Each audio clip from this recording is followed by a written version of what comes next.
Everybody's got their sign that today will be a good day for them. Some base it on the weather, others may find money on the ground, but for me, I know it'll be a great day if I can pick a completely random game for the vault and immediately find something to talk about.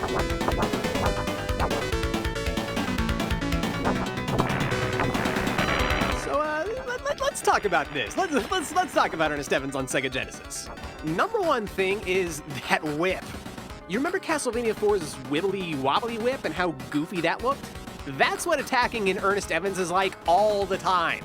Everything makes the same sound when it gets hit, so anytime you defeat a swarm of bad guys, it kind of sounds like a long stream of farts because Sega Genesis sound effects and all.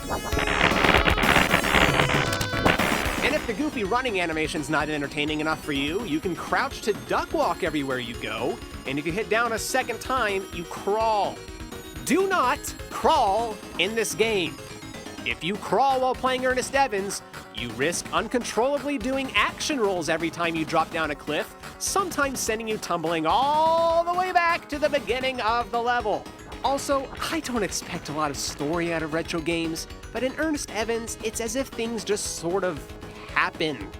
It's hard to describe it briefly, but here's the entire story as far as I can tell.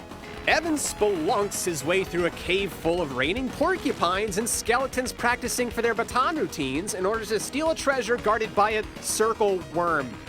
He's chased all the way back to the invisible wall at the start of the level by boulders, making the opening mission a ripoff of absolutely nothing at all.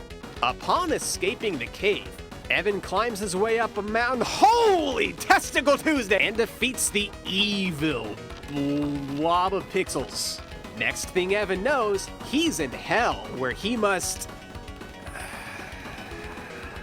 From the depths of hell, Evan then went on to the Haunted Mansion in order to...